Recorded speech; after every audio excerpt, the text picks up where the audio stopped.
What made you decide to run again? Okay, thank you for having me, Karen. I really appreciate that.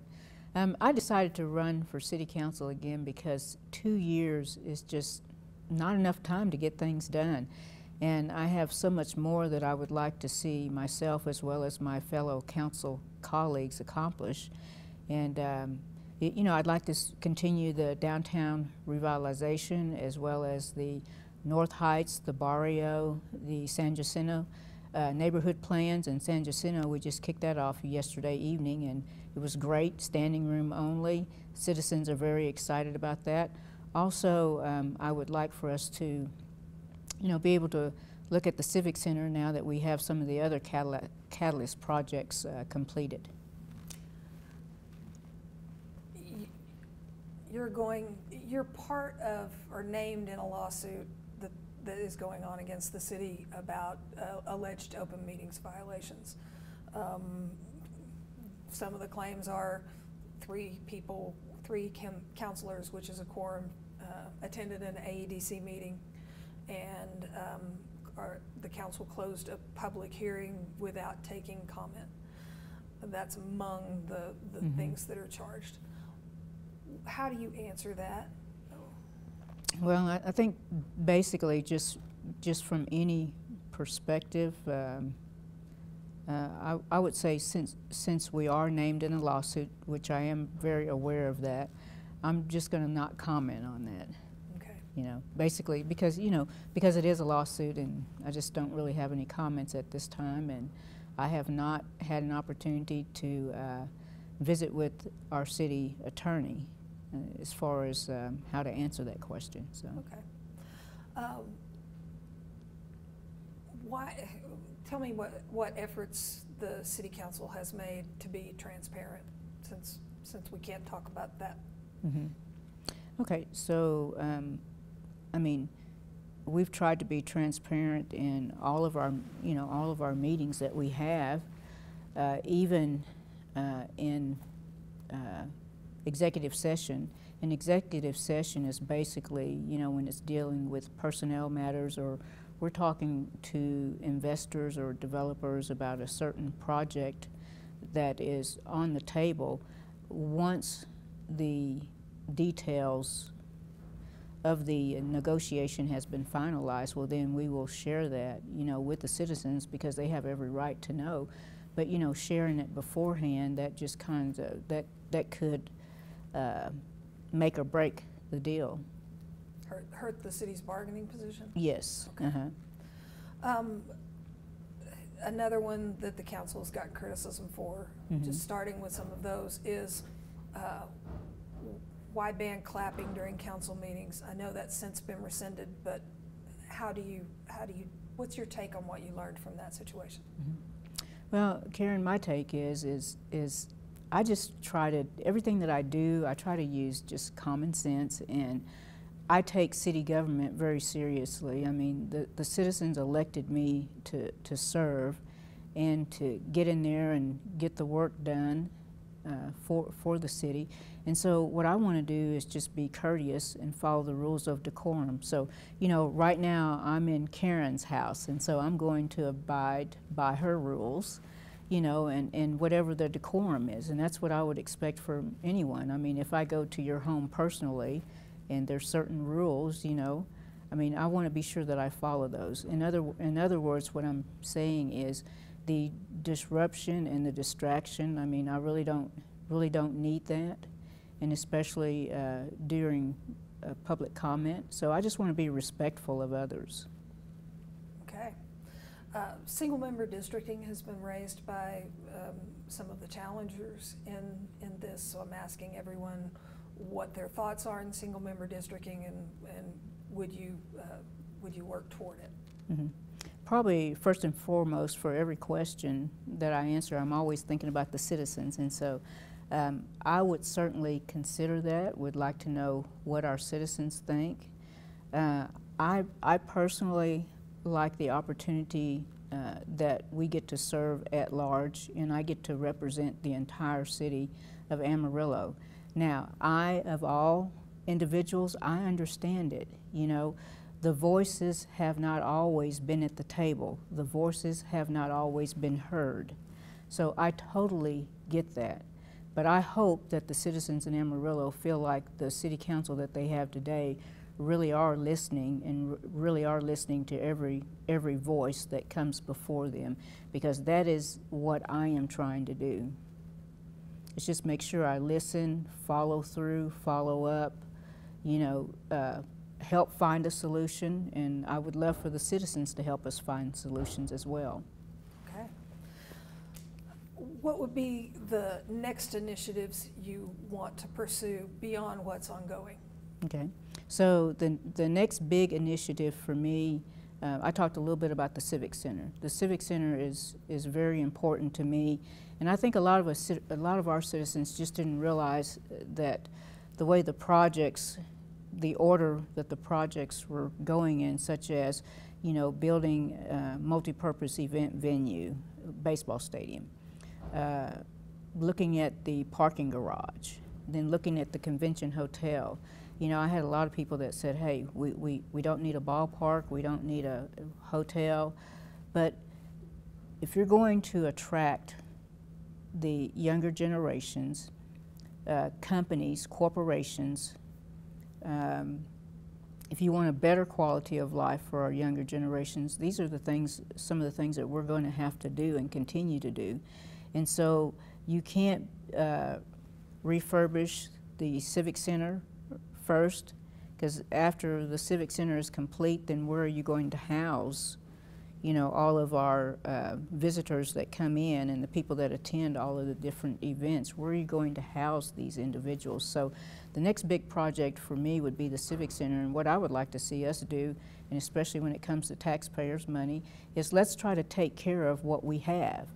So let's, now is the right time in my mind for us to be looking at the Civic Center project to see what can we do to update it, renovate it.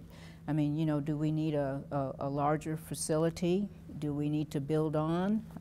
I don't know, but you know, that's a study that we'll have to do and also have to look at as a council, and it will be something that we will definitely have to have citizen input on before we make that big challenge. We're losing a lot of revenue dollars, and I myself, I see a lot of concerts going to Lubbock, going to Oklahoma City, and that's revenue we could have right here in Amarillo.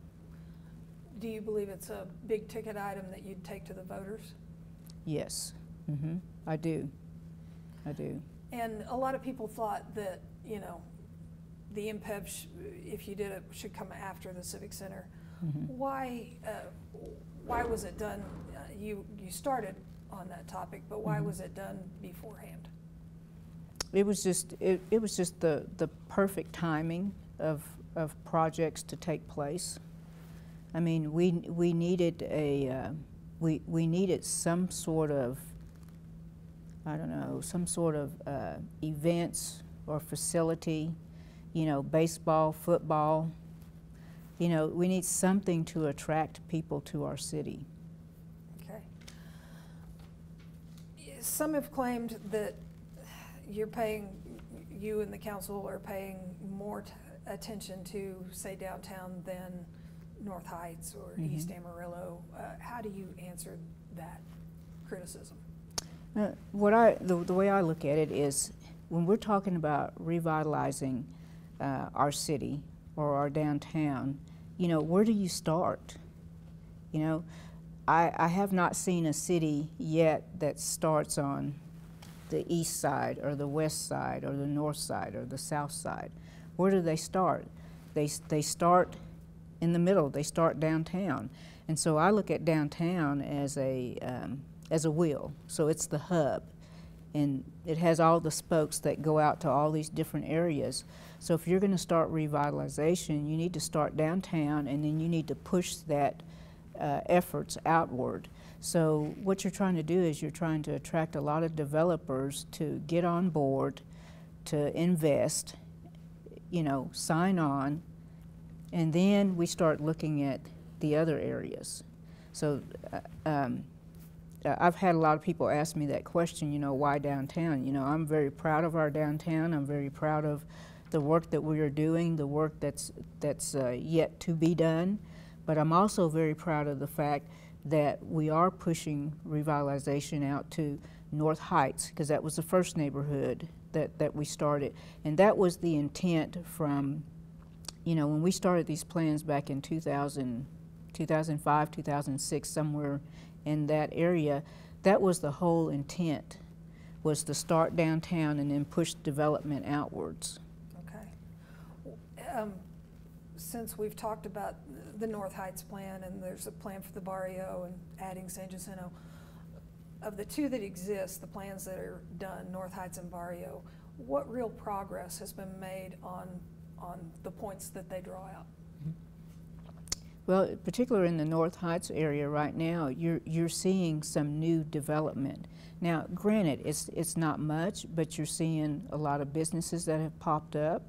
You know, I mean, you've seen at least Delvin's restaurant. Again, it's not a lot, but we didn't get this way overnight. And so, you know, and I take a step back and I look at the air base closing, you know, and so we lost a lot of development over the years, especially in that particular area, you know, because you saw housing decline, you saw retail decline, and it's very, very sad. But I think that we've got a lot going on. You have the Warford Activity Center, which was renovated, refurbished, which is in the North Heights neighborhood. There's a, what is it, Discount and Cafe that's there, you know. That's small business owner, but that's great because that's what we want to see. Okay. What are your thoughts then on the closing of Thompson Park Pool and what happened that let it get so bad? Mm-hmm. I'm very sad that the Thompson Park Pool closed, and you know, being on the council right today, I take full responsibility for that. It just saddens me, you know, when I look at you know, previous councils, you know, why we didn't look at putting aside funding, or when we started to repair the pool, you know, that we didn't think about, you know, the pool's not going to last forever. You know, it's almost 90 years old, so I go back and I think about, okay, so the pool is 20 years old, what are we doing? Now it's 30 years old, 40, 50. Okay, so now it's with us and it's 90 years old. So I'm very sad, but I have been involved in several meetings throughout the community, so I know that there's a group of individuals that want to come on board and help the city to try to come up with some funding. And so we may have to look at private-public funding in order to replace the pool. So right now it's an estimated cost of about $4 million to do that. I don't want to rush into anything. I really don't. I would like to really take time to understand what the citizens really want, and not just the citizens in the north, but, you know, let's have a facility that the entire city of Amarillo can benefit from, and let's enhance the pool if we can do that, you know. And lost my train of thought there for a moment. No, it's okay. So conversations are ongoing about replacing it. Yes. Mm-hmm. And so there's you know, we're going to have private dollars, public dollars to do that. So what I would like to see is it enhance the entire city of Amarillo benefit, and then going from there, we as a city, and I use that term very loosely because it'll be the city staff, but they're working on an asset plan, which they will go through and look at every particular asset that we have in every park or every facility, and determine, you know, is it 2 years old, 3 years old? Does it need to be replaced? Does it need to be repaired? You know, look at our restrooms. So all of that's going to be looked at, and then it'll be a master plan that will be put together. Okay. To going forward. So hopefully we won't fall back into the situation that we're in now with the Thompson Park pool. Right. That would be good. The Texas legislature is considering enacting a property tax cap on local governments. It would require voter approval for a tax rate increase of 2.5% or more. What is your position on that, and how would that impact city needs? Well, my position is I would rather for us to be able to control the property tax cap at the local level, you know, and I don't know that it's a level playing field right now because we have a very low tax rate. So I know that that could impact us negatively in regards to how, you know, like how the property tax rate is triggered, you know, for a rollback tax, and trying to get more up on that to study that. Mm-hmm. But my position would be I would like for the voters to have a say-so in that and be able to vote locally. And then my other concern is by implementing that 2.5% cap, you know, will that allow us funds to still be able to pay for services and provide the services that you and I as citizens can't provide for ourselves? You know, can we still provide quality services? So I'm talking about our police officers, you know, firefighters in that particular area. So I feel like it's going to reduce our level of services if we do implement that. You said a level playing field for that. What do you mean with our tax rate being low? What are we comparing that to? Well, I would say we're comparing that to other cities, you know, because other cities have a much higher tax rate than we do. And I think that with us having a very low tax rate, then at some point, if that cap of 2.5% is implemented, then I think that it would trigger us to have a rollback tax rate, you know, to where we would be losing money. At a smaller amount of money you could raise. Right. Okay. Yeah, for revenue, that's true, yes. Okay. What public safety improvements have you made, and what more do you feel is important to do? Public safety improvements. Well, are you talking more like infrastructure or? Police, fire. Police and fire, okay. Well, you know, some of the things that we've tried to do is we have tried to review the budget, tried to come up with funding for additional police officers and additional firefighters. So that's really, that was one of my main focuses on coming on to City Council, is what can we do to better help our first responders and to better help them be equipped with, you know, equipment that they need, such as, you know, fire trucks, you know, new fire stations. And so we have about two of those right now that are ongoing. One's already been completed. So we're just trying to spend the dollars, the taxpayers' dollars, wisely. Do you think that will help in lowering crime rates? I think, well, I think some, but I think that we as citizens have to step up and take a responsibility too, because there's things that we can do to help lower the crime rate, and that is that we can make sure, just the small simple things, we can make sure that when we get out of our cars, you know, we lock our cars, we put our valuables out of sight, you know, property, you know, your homes, make sure that those are secure. We're not leaving the garage door up for people to just automatically walk in. So a lot of those things we can do ourselves to help. Okay. This council drew some criticism for ending a homeless camp that formed on the northern edge of downtown, and then you have since then launched the Coming Home program. But there is another camp that has appeared close by. Why the about face and not doing something about that camp? The camp, the new camp that yes. showed up? Yes. Okay. Well, I know that we are trying to do something with that camp, and basically we're trying to find affordable housing for a lot of the homeless individuals.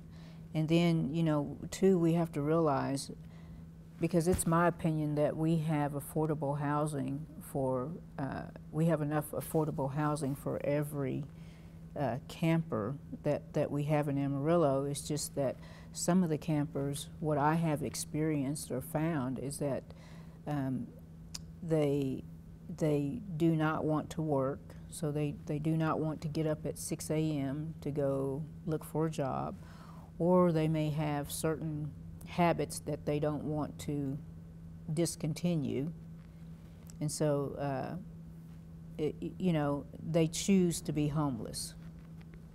So we're trying to help the individuals that really want the help, and then others, you know, it's still a work in progress. Did your approach to clearing out the camp the first time and not clearing out this one, did it change for a reason, or? No, I mean, so I'm not quite sure of your question. Well, I'm just asking, I guess, that before, the camp was definitely something that the council thought needed to be addressed by making sure that it didn't exist. Mm-hmm. Now there seems to be a camp nearby, Mm-hmm. but we've heard nothing about whether that one should be cleared out. So I'm just, Okay, okay, I think I understand better now what you're asking me, Karen. So the initial camp was, and let me get my directions right here, was on the east side of Hughes Street, and Right. it was kind of under an underpass. Exactly. And so that push was being driven by the citizens in the community, because they did not want that camp in that particular area. Okay. And so then you're correct, the camp moved to the west side of Hughes. And so there hasn't been a lot of pushback, at least from my perspective, because the very first time I had a lot of citizens that came to me and said, you know, this can't happen. You know, if this camp was in Southwest Amarillo, it would not be allowed.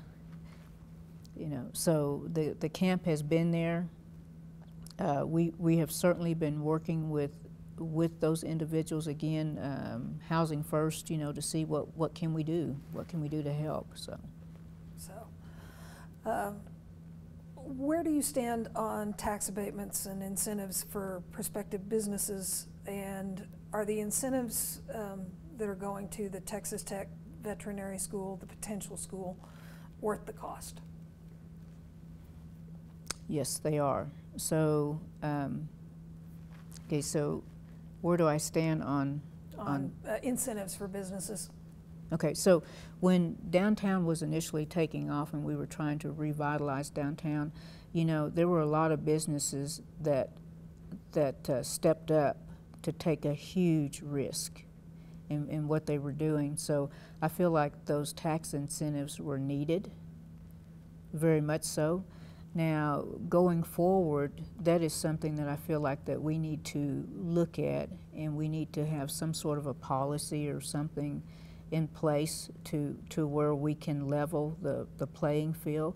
You know, if it's on new development or new construction, you know, I want to look at that as well as existing. So right now, not really having a policy in place, it's something that I want to have those conversations. I want to have those conversations with my fellow council members, of course, on the dais, but also with Potter County, because, you know, they are going to have some input as well. So I'm for tax incentives, but again, it needs to be where it's fair to all of the different businesses. And if it's bringing in businesses, just if it's an incentive like from the ADC to bring in a business, it would be wherever it would not just be Potter County, it'd be whichever county it was in. Mm-hmm. Okay. Correct, yes.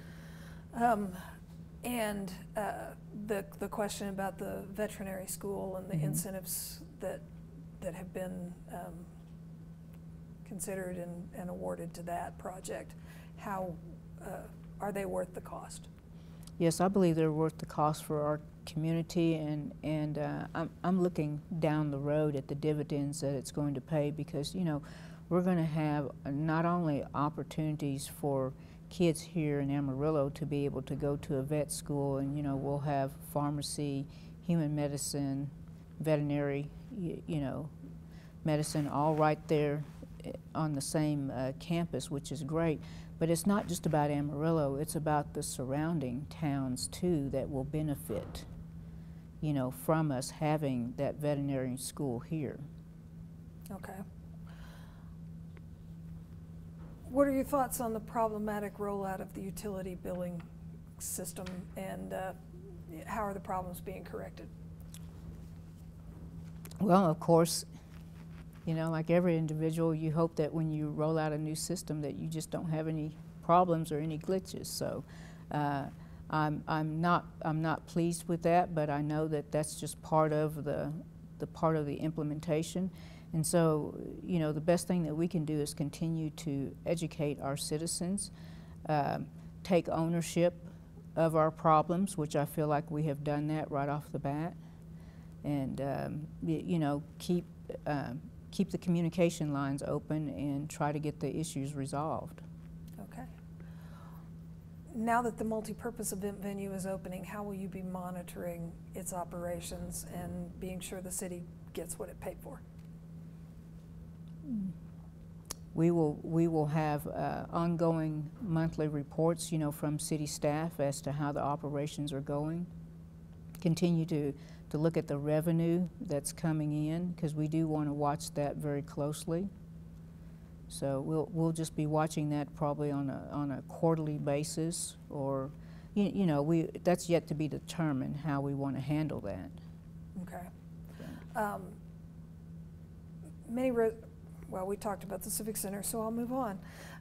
You and the rest of the council have taken heat from moving the council meetings around, and the sessions for public comment. How can you explain the moving around, and how do you address getting more people involved? Okay. Well, moving the meetings around is basically trying to use your tax dollars, my tax dollars, citizens' tax dollars more efficiently when it comes to our staff. So moving those meeting times around and trying to really conduct the meetings during business hours, because before we were starting at 5, and that's after hours, and then everything has to any action that's taken is usually the next day, the next business day. But no matter what time you set the meeting, and this is what I've seen within the last 2 years of actually serving, no matter what time you set the meetings, I mean, you're always going to have some citizens that cannot make it for whatever reason. And so my focus is, again, just trying to get the job done and get business conducted during business hours. And then for those individuals to participate, I mean, again, I totally get it. Some people are coming during their lunch hours. Some people can come in the middle of the day. Some people can come after 5. But no matter what time you set that meeting, I guarantee you're not going to get 100% of the citizens to participate. And now we're in the age of technology, so the meetings are being taped every week, so people have an opportunity to watch those. Are they being broadcast though? The city council meetings are. So okay. Are you referring to public comment? Public comment, yeah. Okay, yeah. So the public comment is also being broadcast? No, public comment is not being broadcast. And what was the decision behind that? Well, I can speak for me. Okay. But as far as public comment being broadcast, my opinion would be if the meetings are going to be broadcast, then we need to make sure that the facts are getting out there. And when individuals come to public comment and speak, I do not feel that a lot of the information is factual. So if Karen and Freda are sitting out there watching and we don't know what is correct and what's not correct, then it's going to be a little bit confusing.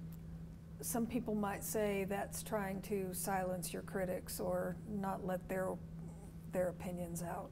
Mm-hmm. what's your response to that?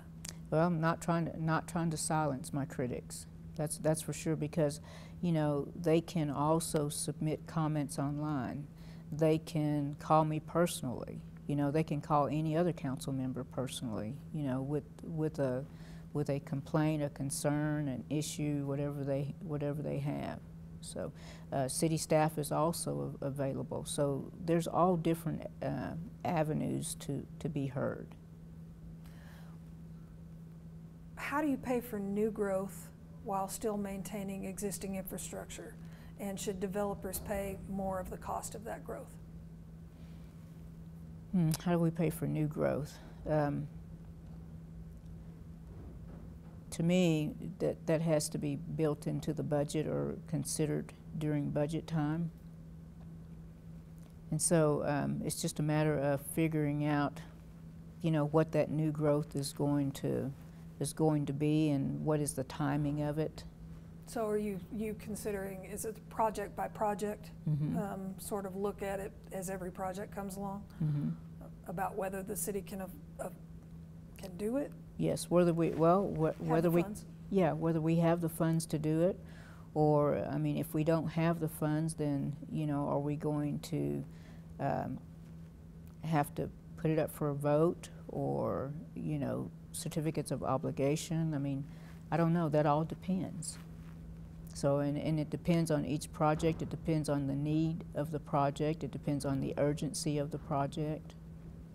Okay. Freda Powell, thank you for coming in. Well, thank you for having me. I appreciate that very much.